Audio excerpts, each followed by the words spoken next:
but to continue on, so then we have this thing for the OMB. That's the Office of Management and Budget, or isn't that right? Office of Management and Budget, OMB. Yep. So they're going to address inequities in, I think, home estimates, home prices. So some lenders are using computer-generated valuations. This is from an article at marketplace.org, by the way. So some lenders are using computer-generated valuations instead of human appraisers to try and mitigate bias. But Michael Neal at the Urban Institute said computers also erred more in Black neighborhoods. Whether it's conscious or unconscious, discrimination that might be just in the appraisal process more generally is somehow getting built into these models. The Biden administration says it will use fair housing laws, regulatory action, and the development of standards to address inequity in home appraisals. So they're, to break that down for you guys, they're saying, look, we have these algorithms that assess the value of a home. You know, call me crazy. I don't know anything about these algorithms. I don't know anything about real estate. I don't know anything about any of those things. But my guess is that part of the assessment of the value of a home is maybe, I don't know, crime rates in the neighborhood. It might be the value of the homes around it. It might be how close are they to a law enforcement? What's the response time of law enforcement? I know, at least where I'm from, College Town I grew up in, if you lived adjacent to a police officer's house, your home insurance was cheaper just because you were close to law enforcement. So anyway, so I don't know anything about those things, but they're saying, look, the Biden administration wants to assess and take action on, you know, maybe even using regulations, laws, force, coercion is another way to take a shot, guys, to think about that. But they're going to do that to assess, you know, this nasty racial bias that's put forth in home appraisals in minority areas. My guess is that if you were a white person trying to sell your home in a predominantly minority area, your home is still going to be valued the same. You know, again, just throwing it out there. If someone wants to prove me wrong, go for it. It's like wondering, so here's another thing from White House. Well, go ahead. Real quick on this. I'm just trying to think this through. I mean, are they trying to increase the value of these houses? Is that really what they're trying to do? My guess is they have to get rid of certain criteria, or I think it's increase. So they're going to get rid of anything that would drive the value down and thus supposedly increase what's worth. Gentrifying, right? But who's going to buy that shit, by the way? Yeah, but yeah, right. But gentrifying, isn't that like a big deal? It's like you increase the cost of an area that pushes out the more poor population. Is that right? That's but yes, I mean, that is what gentrification is. Yes, but they're doing that in effect arbitrarily through government. They're just boosting their prices. Like, who do you think's going to buy the houses? Typically people who are at the same economic status. Now, what do they got to do? Supplement their ability to pay for a home? Like this all the answer to the new problem that they're going to create by this is more government, right? More government assistance, more government answer. Yeah. So it's completely backwards, especially if they rail against something like gentrification. They're literally doing gentrification via government law. I mean, it's crazy to me. How are you saying that they might be advocating for things that they claim to be opposing? Like anti-racism might actually be racist. Hold on now. Yeah, slow down. Come on. We're not getting ahead of ourselves here. Get out of here. So here's another thing from the White House, briefing room statements. Here's another thing. President Biden is charging Secretary. So this is whitehouse.gov. President Biden is charging Secretary of Housing and Urban Development, Marcia Fudge. Sorry, it's a funny name. With leading a first of its kind interagency initiative to address inequity in home appraisals. The effort will seek to utilize quickly the many levers at like you said, federal government get involved at the federal government's disposal, including potential enforcement under the fair housing laws. By the way, what do you mean potential enforcement? If they were already violating the law, then it would already be enforced. This is kind of foreshadowing some stuff we'll get into later about the way laws are executed. Regulatory action and development of standards and guidance in close partnership with industry and state and local governments to root out. So think about that, root out racism, right? This is where you go searching for this boogeyman to just find shit. This root out is a term. I think Lindsay's talked about this at length, where it's like when they say root out, it means we know it's got to be there. We got to find it. This is going ghost hunting here. Root out discrimination in the appraisal and home buying process.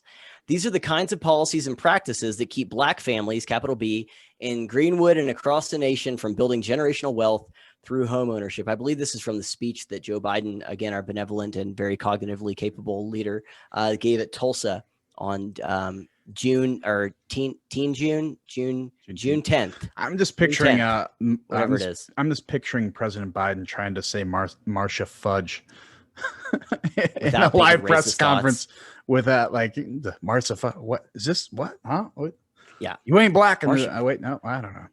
You ain't fudge if you don't vote for me. So here's another thing. Corn Pop. He's a bad dude. So this is, again, we're going through this stuff and we're joking about the fact that our president, but the point is that this is at our federal government, and there's, and also at state levels. We talked about California, get into one from Vermont, other states, where they are implementing institutional discrimination to force equity. So this is not equality, this is equity. And those are fundamentally incompatible ideas. And so here's another one, getting into COVID. So the VA, minority veterans to receive priority for coronavirus vaccines. That's in the VA, right? Here's from Vermont. The governor of Vermont tweeted this out in April. If you or anyone in your household identifies as Black, which Rachel told us a whole much, Indigenous, or a person of color, BIPOC, including anyone with Abenaki or other First Nations heritage, all household members who are 16 years or older can sign up to get the vaccine. Get yours at, and he shares a link. The reason why that's important is because I think at that time in Vermont, in order to get the vaccine, you had to be either like 55 or 60 or older. But it was, if you're Black or identify as Black there, Rachel, you can get the vaccine if you're 16. If you're 16, so let's ignore the racial part of it. That's against the science of, what were the actual fatality rates of people who are in that age bracket, regardless of what their skin color was. But either way, it's saying, like, look, if you're a white person who has every single comorbidity in the book and you're 45, you can't get the vaccine. But a Black person or whatever non-white thing that is, he didn't put Asian in there, by the way, which is interesting, and a whole nother can of worms. But if you're Black or Indigenous or brown or whatever, and you're 16 and totally healthy, and you have a statistical 0% chance of dying of this thing, you can get the vaccine. This is equity in practice, and also how you breed resentment, by the way, in my personal opinion. And then just the last two here, again, equity versus equality. So here's the thing from Washington Post about how Oakland will give some families of color, which, by the way, talking about changing terms, I bet if you went around talking about they're giving colored people money, now you're a racist. So speaking of getting deplatformed from YouTube, but if you say giving families of color, then now that's the very compassionate and correct term to use. It's, again, just rebranding their racist bullshit. Oakland will give some families of color $500 a month, one of the biggest tests yet for guaranteed income. And so what Oakland is going to do, so there's this area called East Bay, that they're going to, so launching this spring and summer, the city's program will distribute $500 monthly to a group of randomly selected families for at least a year and a half. So it's $9,000 total in the minimum. To qualify, families must have at least one child and make less than 50% of the area median, about $59,000 annually for a family of three. So to pause there, you have to be making about $30,000 a year in order to qualify for this, which will bump you up, and you'll get another, I guess it'd be $6,000 in a year. And I didn't see anywhere in this article or anywhere else that qualifying for this makes you ineligible for any other set of government programs. And this gets into stuff where I've seen controversial people like Stephen Molyneux or whatever talking about, like, there is this cliff where if you're receiving these government benefits, let's say I'm making $21,000 a year annually, but I'm getting $25,000 a year in government benefits, right? So these are numbers that are wrong, but wrong in the right direction. I'm effectively getting $46,000 a year annually. And if I was to get a raise, if my employer was to give me a raise, even by $10,000 a year, which you would think would be great, but it would make me ineligible for all of those other benefits, I would have to turn it down. I would have to stay in this lower income bracket in order to continue to get that additional, effective $25,000 a year in benefits. And so it's like a person has to over double their income, or at least accept something that would over double their income in order to get out of this, what is effectively just total dependence on the government for all these things.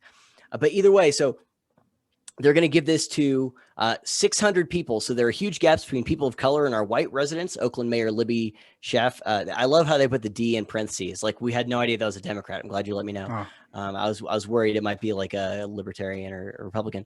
Told the Washington Post, with the limited resources of this pilot, we would like to understand better how we can understand that. This is a dumbass sentence. Understand these disparities as well as address overall poverty. So the limited resources of this program, by the way, we did the math. It's $5.4 million of taxpayer money that's going to be used to understand disparities by giving people, extra money just for being not white. And again, I think that it again doesn't apply to Asian people. I don't believe.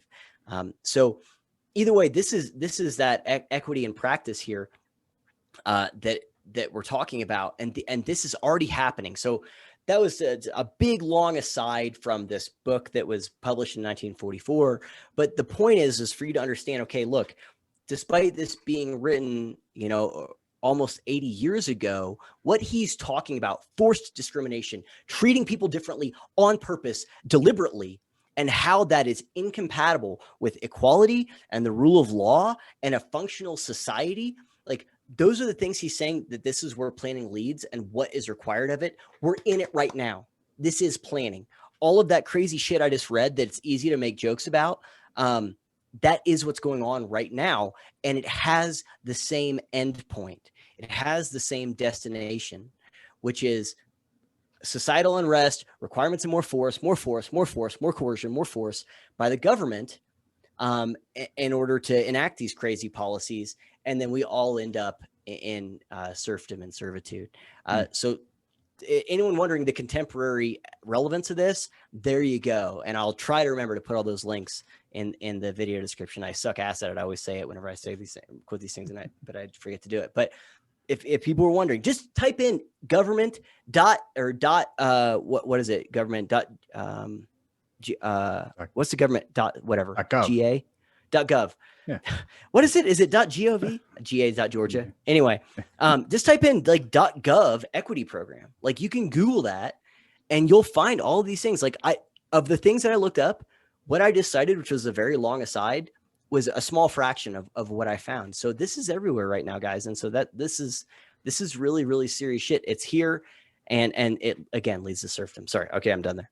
No, I mean, you're 100% true. And also, these payments, like the $500 payments, I wonder if they come with like a big sweepstakes check, like for the first one or so. I'm just picturing that. Top hat, drops it off at your house. It's like Uncle Sam or something like that. And, but I mean, you talk about the democracy part of it. I mean, you're paying people to get hooked on this stuff.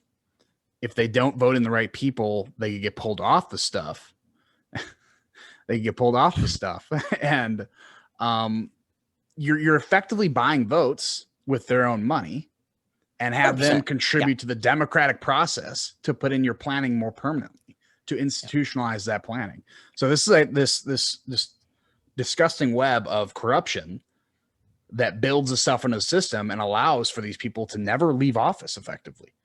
And like, even when we said, at the beginning, the last chapter we talked about, that if you throw democracy in front of something, it doesn't make it democratic. It just makes it democratic for that snapshot in time until they get in. And it's like, all right, well, maybe the next time we get voted out, we got to put in some conditions here to make sure that our progress isn't stunted or reversed. And then we talk about like these backdoor deals, like I believe they're referred to. Well, we got to make an agreement with the Conservative Party that they're not going to reverse these things. And that is how you get into this left-right argument about dumb stuff in the public while they're both in the back room agreeing with each other, making these deals while everyone else argues and thinks they're disagreeing with each other. I think is how you go down that route, is this web of corruption that is they're going toward the planning. I mean, obviously the Democratic Party in America wholesale into the planning, but I don't even think the Republicans necessarily are against it as well. I mean, if you talk about their spending policies and stuff like this, there's plenty of good conservatives in there fighting against it, but not enough. I don't think there's enough people fighting, and that's just in America. I mean, you talk about the UK and a lot of these other places that are too far gone. It's disheartening seeing how far off the road to liberalism, the road to liberty, the road to freedom that we're going down again, the road to servitude, and it's just disheartening when you see that. Yeah, fiscal conservatism from a policy standpoint is an oxymoron, and I don't care if that pisses off, conservatives, but they need to understand that I think that there is definitely a symmetry, not an asymmetry, but a symmetry in the amount of Democrats who think they're advocating for X, but are actually advocating for something entirely different. Like they don't understand what the leaders of their side are actually about. I think there's a symmetry between that on the left and the right. The conservative base does not understand what the people at their who are leading them supposedly are about. Again, don't care if that pisses people off. It's just accurate. Yeah, no, I'm as the registered card carrying conservative here. I totally agree with you, and it's extraordinarily unfortunate. But, anyways, all sunshine and rainbows from here on out, guys. So we'll dive back into the book. So this is where he gets into, I think it's I don't know, Willy Wonka and the Something Factory. But this is where he gets into what we kind of hinted at before about predicting other people's reactions or behavior correctly if you have a correct rule of law that isn't arbitrary. This is extremely important, and I do like how he teases this out. So, quote, "It may even be said that for the rule of law to be effective, it is more important that there should be a rule applied always without exceptions that what this rule is. Often the content of the rule is indeed of minor importance, provided the same rule is universally enforced." Big important. Universally, equally enforced. To revert to a former example, it does not matter whether we all drive on the left or the right-hand side of the road, so as long as we all drive on the same side of the road, right? The important thing is that the rule enables us to predict other people's behavior correctly, and this requires that it should apply to all cases, even in a particular instance where we feel it to be unjust. So, as he talked about here, when a rule is applied arbitrarily, it causes dysfunction within the society. Also, although as we've stated before, that dysfunction is often intentional, unfortunately. Yep.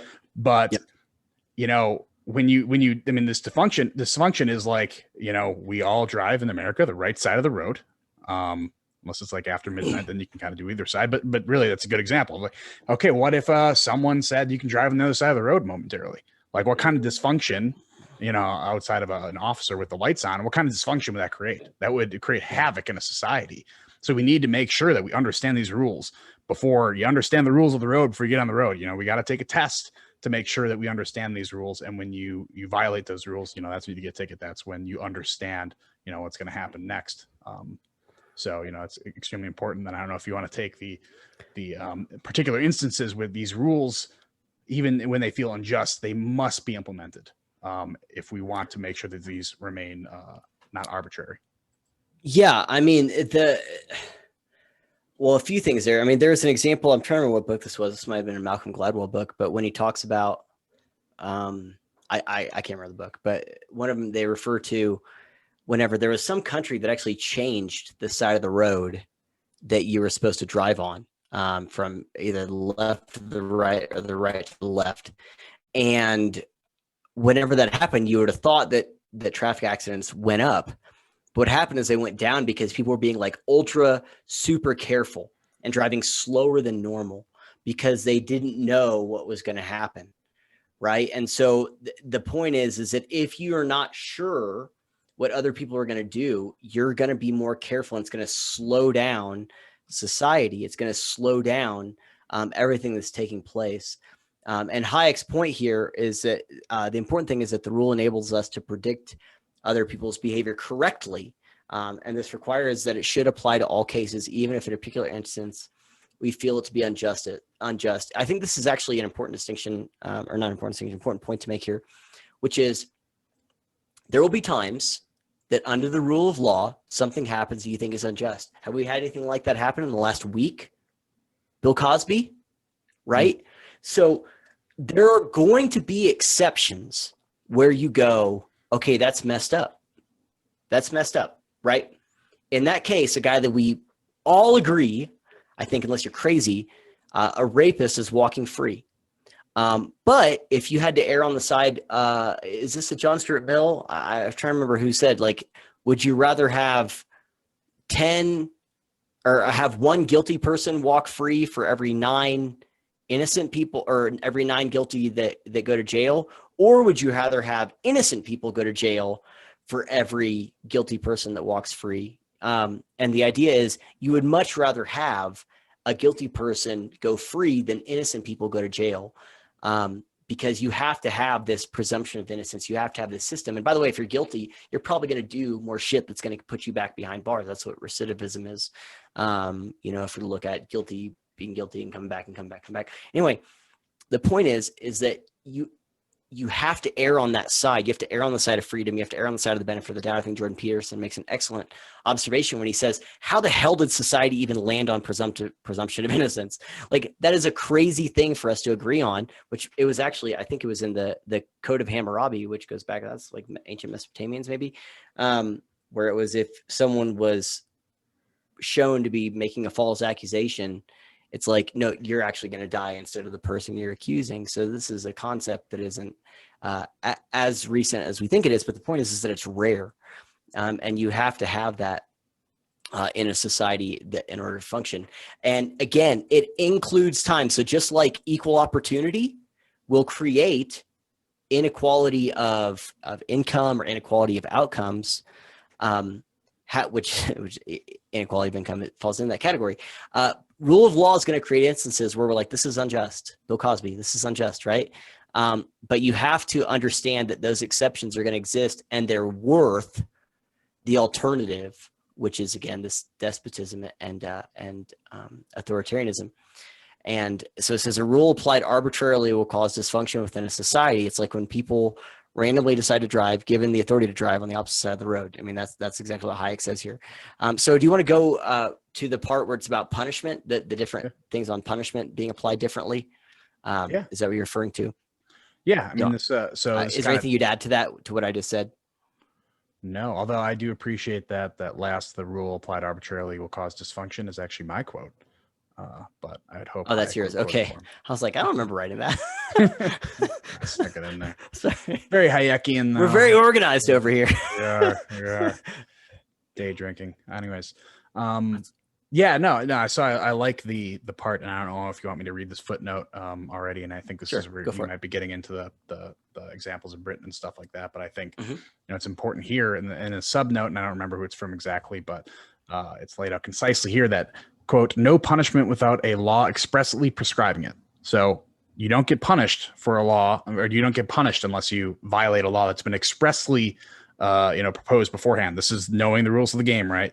If there's some rule that's applied halfway through the game and you already made an action that would violate that rule, you can't be punished for that. So, you can go off base there. And it continues, no crime must remain without punishment, whether the law explicitly provides for it or not. This is a dichotomy. So he's saying under the rule of law, there is no punishment without a law expressly prescribing it.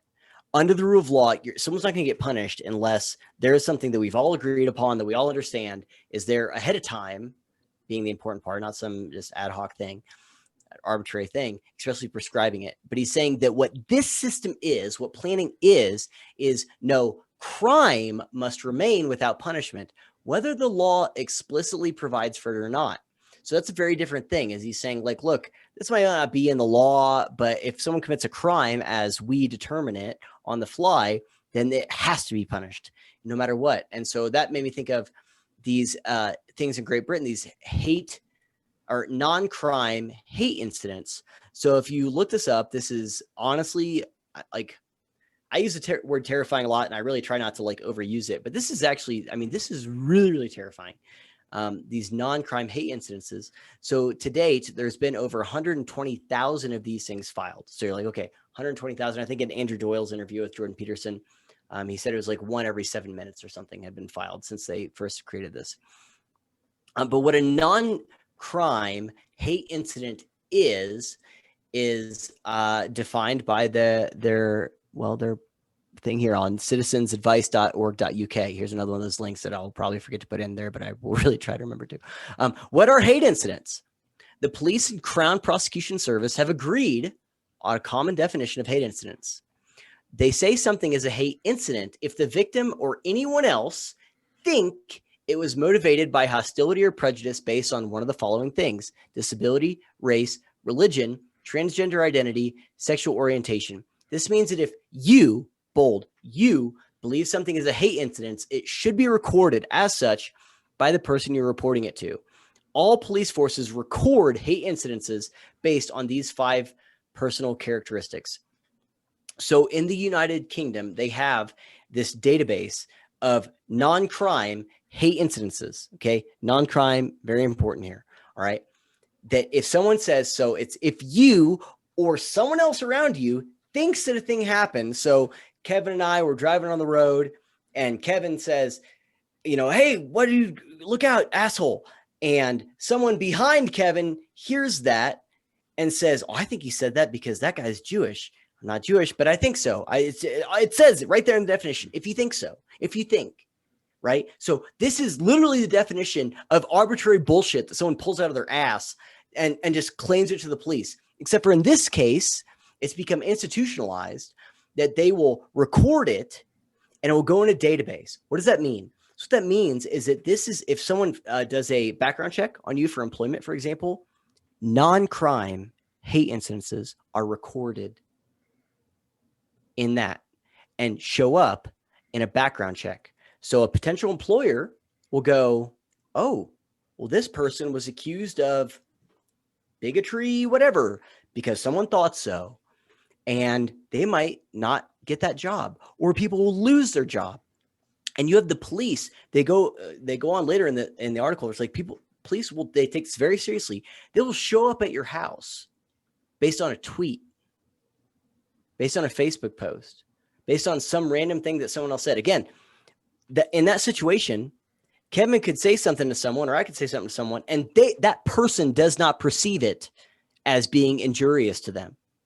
Some random bystander can say, oh, I think that was motivated by bigotry. Report to the police. Now it's on your file permanently, right? So going back to the quote that Hayek puts here and how this is incompatible with, the rule of law. So in the one case, this is something that we all agree on, that no one's going to get punished unless this is a violation of a law that was expressly laid out ahead of time.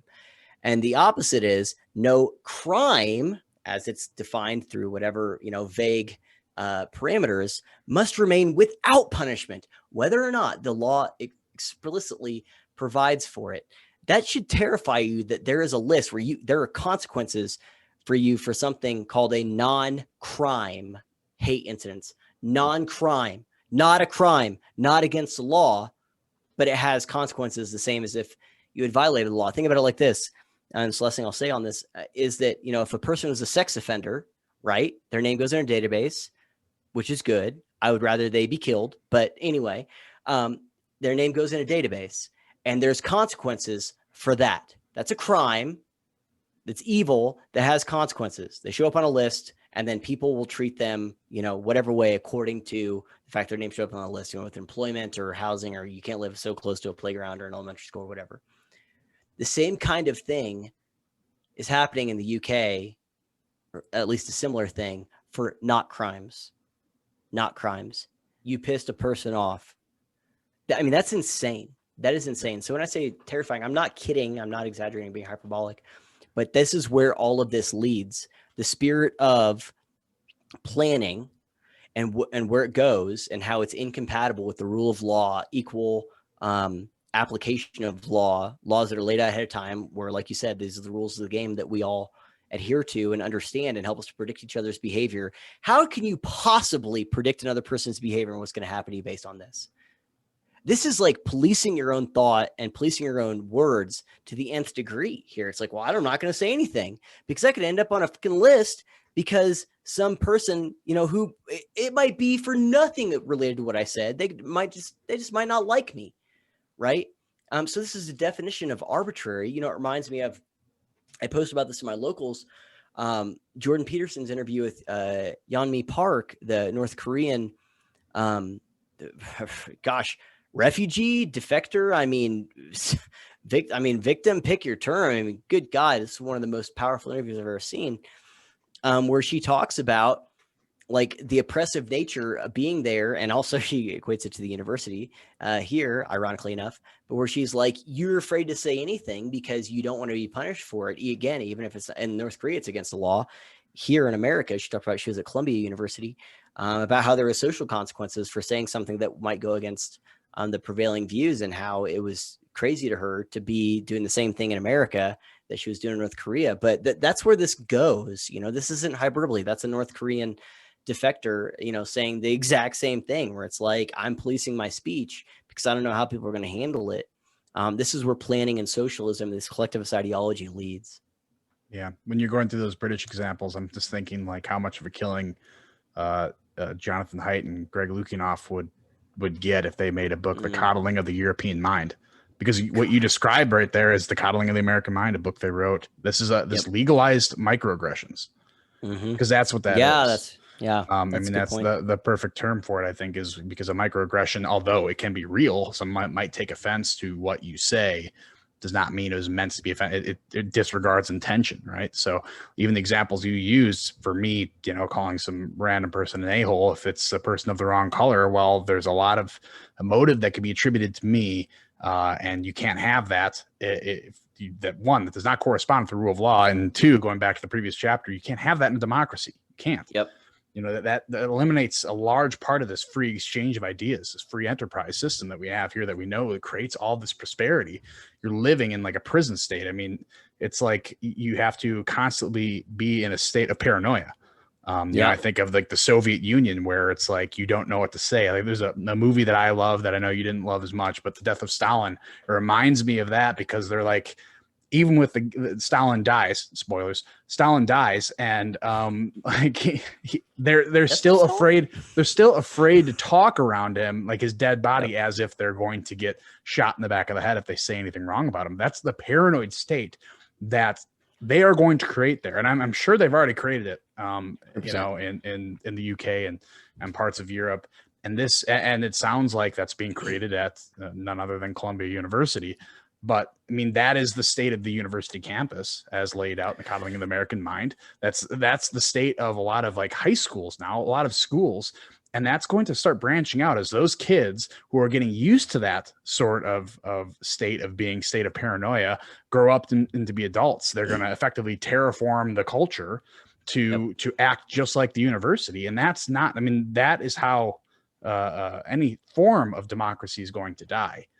Any form of liberalism is going to die, because unfortunately these kids don't get taught what actual, like we talked about, European style liberalism is. They get taught the Americanized form of it.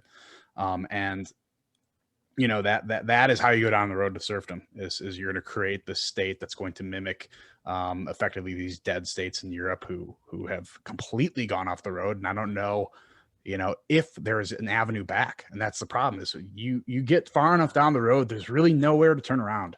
Not an easy one. No, not an easy one. Yeah. And not one that's going to come without, unfortunately, revolution. I know the other side likes revolution, but it's something we want to avoid, because no one wants to go the violence route.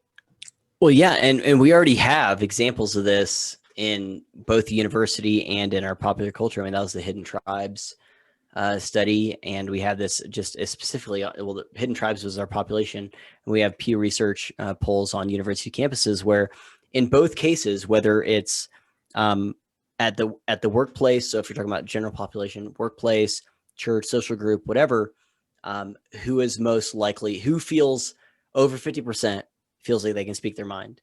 Well, it's the same on campus. Who feels like they can speak their mind in class and on campus? Those who identify as progressive, as activists, as on the far left, right? Even on campus, I believe the study said even center left people, less than 50%, felt like they could speak their mind in class or with their peers. And so what we're talking about now, I mean, that's a precursor. Everything that happens, we're talking about politics downstream from culture. That's another way of saying law, and what's instantiated in law and institutionalizes downstream from culture. How did Jim Crow happen? Right? You have the people who were racist get power back, after the Republicans leave post-Reconstruction, And so then they start to inscribe their beliefs into law. Their culture reflected it. So if we have a culture that is fear-based and opposed to freedom of speech, and it treats things like microaggression seriously, that will eventually be inscribed in the law. That's what happened in the UK. That's what these non-crime hate incidences are. Those are the types of things that will become institutionalized on a official level here in the US, or things way worse. The US, I think, often doesn't just take some incremental thing in another country and gradually apply it here. They'll end up applying something that is like 10 times worse in true American fashion whenever they do apply it. But either way, it leads, like you said, this is despotism, this is servitude. And, that's not hyperbole. I really hope people don't hear us speaking hyperbole here whenever we say that. This is totally serious, very dead serious, no exaggeration. It's serious, but the only way you can treat some of these serious subjects is with comedy, because it would be too depressing without it. Because I mean, if I got to go to jail for saying that Caitlyn Jenner is a nice dude, like that would suck.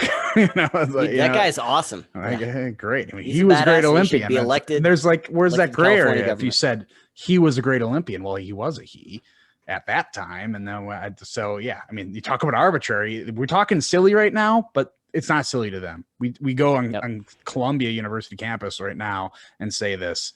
I mean, we're going to be escorted off, other than we don't attend the school. We're going to be escorted off by security real quick because of our hate speech. So it's terrifying is the correct word you're using there.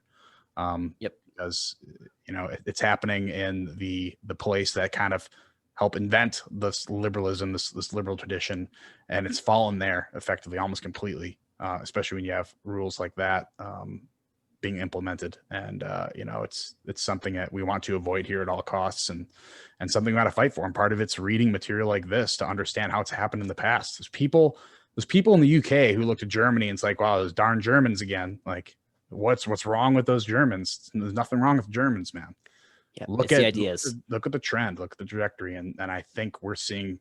I'm not saying the next Hitler is going to be rising in the UK, but I mean the culture is going to effectively kill itself before it goes around trying to take over other places. So scary future. Before we move on to that next part about speaking of words that have some contemporary context, in the UK, Boris Johnson is the conservative guy. He's the one that we were all really excited that beat Jeremy Corbyn. And that dude, if you look at the policies and stuff, he is mirror. There are quotes that he has. You could lay him out next to who's that asshole in Canada? Blackface guy loves blackface. Justin Trudeau. There are quotes you can take from Boris Johnson and lay him next to Justin Trudeau quotes, and you wouldn't know the difference. No. In terms of stuff on race, on their policies on COVID. This is happening there, even with their most conservative government in the UK. And so it's like, no. Whenever we say America is the last holdout, it's not an exaggeration. It's not like, well, we're the last holdout, but there's like at least a handful of others. It's like, no. Yeah, but what happened in the UK? What happened in the UK, just like we talked about in a previous chapter, they ceased to be an exporter of ideas and they became an importer of ideas. Yep. And that is where, I mean, that's a huge trend that if you see, and that started happening, in the 40s, even earlier than that, when they started to look at some of these socialist policies and, seeing how they work before they saw how horrifying it was in the UK and then later in the Soviet Union. But they're importing. It's what I would call a dead culture. They're no longer exporting these ideas. And once the US becomes that, which we're not there yet, but there are certain like red flags you see that I normally see in the culture. I like something as simple as Netflix, seeing all these Korean movies. And they're good. Like they're good. They're not great. Like two of them are good, but what America's sitting over here doing the woke movies that no one wants to watch, and Korea's at least making something that people want to watch. And now we're already seeing this importing ideas, although I would say very Americanized Korean ideas. But once those ideas, and I'm not like against Korean movies or anything like that, but it's just like one of those red flags. You start seeing, hey, we're importing this stuff. Why are we importing this stuff? Our best export in America is culture. And once that ceases to exist, once the main import becomes Chinese culture, that becomes a problem. Yep. Can I give one example of that, and let's move on to the privilege thing. Look at what happened with those protests in Taiwan, man. Beijing, Donald Trump, do not Wasn't it Taiwan? Not Beijing. No, it's Taiwan. Yeah, Donald Trump, don't trust China. CCP is asshole. Yeah. And they're waving American flags. I mean, that was Hong Kong. You want to talk about Hong Kong, not Taiwan. Yes. Yeah. Well, Taiwan's got their own problems. Yeah. No, but Hong China, Kong, you're right. Hong Kong I mean, that's that whole Twitter account. CCP is asshole. And it's like, okay, that's funny, whatever. But that's the culture. That's them saying they were waving American flags. You want to talk about a failure of Trump? It's like, do some shit to acknowledge that they are in Hong Kong waving American flags and saying the CCP is cracked. I mean, they were cracked down on, right? Mm-hmm. Hardcore. The American didn't do anything. We had our most anti-China president that we've had probably ever. And even that didn't do it. But that's the power of the American culture. And that's what Yao Min Park talked about in that interview with Jordan Peterson, where she's like, I thought this was a place where freedom was. There's an idea, there's a notion behind what America is supposed to stand for people who are, so far removed from it. And it's like, whenever that's gone, it's gone. I mean, I've got a friend who lives in Australia, and she's talked about this, where she's like, you don't get it. You don't get it. There are people who love liberty living where I live. And when she says that, she's meaning Australia. And she's like, don't do what's going on here. You're the only thing we have to look at. And that's what Yao Min Park talked about. And she's like, what if America falls, there's nothing left. She's like, there's nowhere else for us to go to. That's it. And so, yeah, it's like these ideas, like you said, about exporting culture, if we're not exporting these notions of freedom, of liberty, of I will not do what you tell me to do just because you say so. Like, you have to make a case. If America falls, then those ideas, are going to be gone too, because then we're the only ones exporting that, is my point, based on what you said. Like, the only people exporting this idea of true freedom and liberty is us, and that's it. And I don't know how much longer we'll hold out as that exporter. Yeah, absolutely, 100%. To speak on a positive note, by the way, before we get to this next part. Right. I swear, the sunshine and rainbows is coming somewhere, I swear. We're so happy. It's so good. Might be the next episode. So to continue from the book, there's this one, I mean, like, he's done so many times highlighting these terms and how they're abused. In 1944, last I checked, that's 2021. That's at least 10 years later. And it's amazing. It calls us out. So I'll just quote directly from here. Quote, the conflict between formal justice and formal equality before the law on one hand, and the attempts to realize various ideals of substantive justice and equality on the other hand, also accounts for widespread confusion about the concept of privilege and its consequent abuse. Privilege. That's the word he's highlighting there. I don't know if any of you guys have heard of that term recently or how it's used. Unfamiliar. But his argument here is back in 1944 it was being abused. And again, I think his head would spin if you understood how we use it today. So to continue the quote, to mention only the most important instance of this abuse, the application of the term privilege to property as such, it would indeed be a privilege if, for example, as has sometimes been the case in the past, land property was reserved to members of the nobility. So we talk about feudalism, like the only people eligible for landowners are people of nobility, the lords. Rule of status. Exactly. And continue the quote, and it is a privilege if, as is true in our time, the right to produce or sell particular things is reserved to particular people designated by authority, right? This arbitrary law that you can only this group can sell this, only this group can purchase that. Which means if only this group can sell it, what the other groups can't do, they can't sell it. Exactly. Right? Exactly. Arbitrary law. And to end it, but to call private property as such, to call private property privilege, which all can acquire under the same rules, a privilege, quality, because only some succeed in acquiring it, is depriving the word privilege of its meaning. End quote. We are using privilege to define something that it doesn't mean. And there's a multitude of ways we do this. And I tried to break it down here as well as I could. So I say privilege today is used a term for a group of people who have typically more privileges than other groups of people. There are several problems to this. Number one, the term, even though referring to a group, is applied to the individual regardless of their particular circumstances. We think about white privilege. Doesn't matter what your individual circumstances is as a white person. If you're a part of this group, you're privileged no matter what. you're poor, you have no money, you're on the street, you're sick, you're homeless, you're still more privileged than, you know, LeBron James, right? Yep. I mean, this is how you abuse this. I know there's people like, oh, you're just using the extreme cases. Well, it's an abuse, right? It is defining a group and applying it to the individual. And that's a big thing about this planning advocacy is they don't really recognize the individual because they don't really care. Yep. They only care about the collective, because that Yep. is, in their defense, to build people in these collectives is the only way you can build social scale of values. Individuals, way too difficult. That is way too much information in the system. You must simplify it. You must be reductive, and everyone must be the same. All white people are the same. All black people are the same. Everyone is the exact same, and that is how you simplify this process to understand that those scale of values. Number two, the term is. Can I piggyback on that really fast before you go on? Yep. One, whenever you said the we over the I, that's one of the things that Yaomin Park mentioned about North Korea is it's not I love. There's no concept of I love a person. It's we.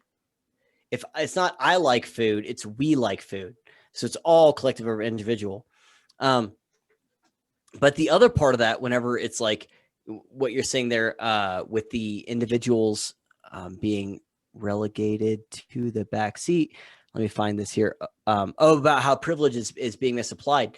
It made me think of, so Oprah and Meghan Markle and, you know, Prince Neutered or whatever his name was. I mean, like you said, they would say whenever they were asked, because this gets into scales, is my point here, is it's like, well, what about someone who's really poor and has white privilege, and what would you say to them? And the answer is always, well, they might experience hardship. This is in like FAQs on websites where they address this. And it's like, well, what would you say to this person? It's like, well, despite being white privilege doesn't mean you don't experience hardship. It just means you don't experience hardship based on race. And so then the question is, if you are a non-white person who makes 6 figures a year and got called a racial slur one time, and you're a white person who is destitute in Appalachia or rural Missouri, and you've never been called a racial slur, who's more privileged? That's what they don't account for in that, is my point, is that they'll say, well, look, you know, you're white privilege and you might still experience hardship, but you never experience hardship on the basis of race. It's like, okay, but let's still take that one step further and say, how would you even quantify these things? A person being called a slur, but then they go home, they drive their, you know, $120,000 car home. This is, of course, an exaggerated example, but drive it home to their $1.5 million home. And the white person who's never heard a racial slur in their life, but, you know, is making less than $20,000 a year for the last 10 years, and they can never afford to buy their own home or anything like that, or they're addicted to meth or a hydrocodone or something like that. Because they've never heard a racial slur, it's like they don't take the step further, because what they're saying is fair enough. It's like, okay, this person might hear a racial slur, this person might not. This person might be profiled, this person might not, right? But they don't take it, and they say that's the thing. That's it. That's all that determines privilege. It's like, okay, well, what about your overall quality of life, right? Your overall quality of life is completely ignored whenever they use those crazy intellectually bankrupt metrics. But of course they won't go that one step further. Anyway, but that Harry, because I think Oprah addressed that in the interview with Prince Soy Boy and Meghan Markle, you know, and they're all super duper rich, but they're talking about white privilege and stuff. But, well, this is a problem in combination with planning, but just highlighting privilege, which is a way to democratically gain power, because when you convince the oppressed classes that you are the solution, they're more likely to vote for you. But with the hierarchy of social values also comes, when you value oppression, a hierarchy of oppression. That's what we call the oppression Olympics, right? The intersectionality that this person, you know, the transgender, biological female, black little person who's bipolar and has one leg, like that is like, make that person king because they won it. They got a gold medal in the oppression Olympics. And if we treat it that way, and we value oppression over, or perceived oppression over, you know, actually what people can do, how we can how we can lift all ships, that is a natural conclusion, especially when you implement planning in those instances. So to continue along here, so number 2 is the term is abused when material and social conditions differ among groups in a society absent of arbitrary law. All people operate under the same laws. Hmm. Okay. So you're still privileged, even though there's nothing privileging you here. Now, there's no doubt that white privilege has existed in certain snapshots, in certain contexts, right? There's no doubt that white privilege occurred when you walk into an all-white diner. Obviously, the privilege is posted right up there above the door. Majority privilege. Yeah. It's majority privilege in those instances. Yeah. But now, it can you're exist. talking about racist stuff, but exactly. As part of the law. Sorry. I know I'm interrupting you here. The white privilege thing that has existed, I always try to make this point. Mm-hmm. If you go through that Unpacking the Invisible backpack, I think it's Judith Butler, it's majority privilege. Now, your point about white privilege was instantiated in the law under Jim Crow and stuff. Yep. Like that was white privilege. I mean, that was like a skin color thing. That was very... That was arbitrary law. Majority privilege, if you're going to use the privilege term, it's arbitrary. Yeah. It's most often a majority privilege or whatever power rule class, right? The rule of class or the rule of status is more often the type of arbitrary privilege that we encounter. So sorry. Yeah. No, you're good. I'm done. And actually, this kind of talks about it a little bit too. So the third one is the term is accurately used when referring to the creation and application of arbitrary law in the past, but then that is transposed into society today as if those laws still directly applied. I think of Ta-Nehisi Coates when I think of this, like, oh, this bad thing happened in 1960, therefore we're racist today. Bad thing happened in the Jim Crow South, therefore we're racist today. It's this insane application of just transposing that situation on today as if no circumstances, nothing has changed. We've not progressed at all. So there's no doubt that people today can benefit from those past privileges. There's no doubt that can happen in some way, although it's hard to say that the people today should pay for the sins they didn't commit. I also think that's an important point. Not only is white privilege seen as, hey, maybe you should help black people because they're less privileged than you, but you should also you should become an ally, which does not mean that your sins are forgiven. That just means that you're going to be dragged along as long as they could suck the life out of you effectively. And that you must keep apologizing continuously, like what Prince Soyboy you just talked about. I mean, that is that is how you use this perceived privilege in some of the most disgusting ways. And then number 4 is the proposal by many of those who advocate for social justice via planning to impose arbitrary law to fix past injustice, what we talked about Ibram X. Kendi before. This attempting to fix a problem using the methods that caused the problem in the first place. That's the same thing as using this institutionalized or this system or this institution that is filled with racism. If we give them more power, they somehow get rid of it, right? Saying this person that says, hey, I'm racist, but I can help you now because I've recognized my racism. I recognize my privilege, therefore I can use my privilege to somehow erase your absence of privilege, as if those people are like, well, there's no way to get rid of that privilege, so the only thing you can do is step aside, be an ally. It's underpants gnomes, dude. Yeah, there's a step missing somewhere in there. I guess we just have to trust the process. Yeah. So that for the folks at home, the whole conversation about privilege is just one more thing. Like you said, it's like, when did Hayek write this? Quite a while ago, and all of these things have been accurate. So it's like, it's not just this corruption of language, but it's the trajectory that these ideas go. So if we were to wrap up this chapter and try to sum it up, but before we have to go here, like, again, this through line that Hayek has here is, here's all the things that we claim to value, right? That we claim to understand and value and advocate for as a society. And there's lots of people who think that they're advocating for good things, that this is a continuation of the ideas that they have supported, when in actuality, these are incompatible with the ideas that they claim to advocate for. So the point is, with the rule of law, this is equality under the law. There's this guy, his name was, I believe, Martin Luther King, who said that he wanted his, Junior, you named me after the dog, Dad. Who I'm so glad you get that. But anyway, who said, look, I don't want my kids to be judged by the color of their skin, only by the content of their character. And that's what equality under the law is it's like, whether in society or whether through the legal standards, more importantly, that you're judged just by the type of person you are. You're treated equally. You have equal opportunities. This might lead to disparate outcomes. Not only it will, if you give people freedom to do what they want, it will lead to disparate outcomes. But the alternative is to force equal outcomes through equity or whatever other thing, total government control. And when you do that, you don't bring people up, you bring the whole society down is what happens there. And that's not a racial thing. That's just a people thing. You're not going to bring people up that don't want to go up, but you damn sure can force everyone down. And so as he ended chapter 5 with, he's like, look, as long as we have equal rules of law, as long as the law limits power, then you can probably avoid a lot of these conflicts that planning has with democracy. And then in this chapter, he's laying out, look, here's how they can use the rule of law to subvert democracy, to subvert the will of the people, subvert freedom, and basically vote in coercion and vote in despotism. Anyway, Kevin, is there anything else? I mean, what else? How would we summarize, and conclude this here? Yeah. So it would have been ideal if we could have probably done chapter 5 and 6 together, just because they're so compatible with each other. But we did 2 hours on each of them, so that wouldn't have worked. But I mean, the planning and democracy explains why this planning idea does not run with democracy, and the planning and the rule of law dives deeper into that, because you cannot have democracy without the rule of law.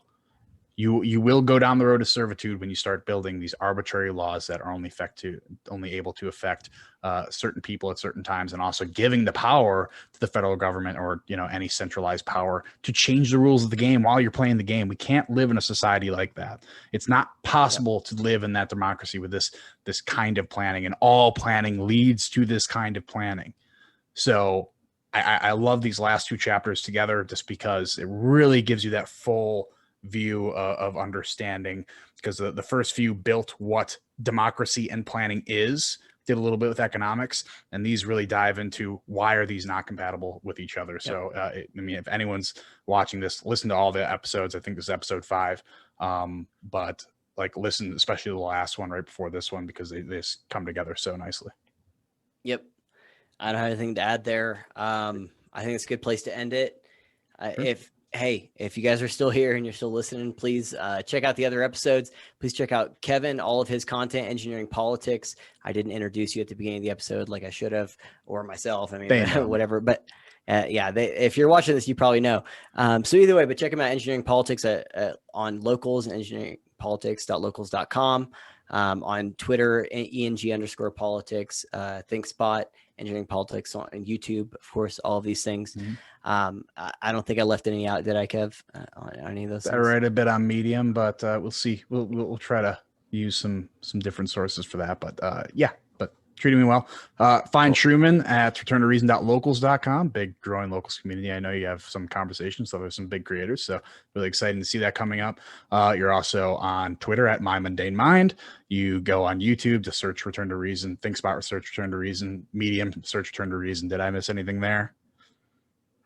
No, although I will say, whenever I was typing in Return to Reason on YouTube the other day, someone else had just created a Return to Reason YouTube account, and I was like, you bastard. Like, so I'm the person that looks like me in my profile picture on. So I just listened to something that said someone already had the little Dicky on monster.com. So little Dicky -2. Like, what? Hell yeah. Yeah, I'm a little Dicky too. I'm Return to Reason 1. All right, not 2. That guy's 2. Hashtag OG. Anyway, all right. Thanks everyone. Appreciate you. Anyway, all right. Thank you for watching. We appreciate your support, and we will catch you next time. Peace. See ya.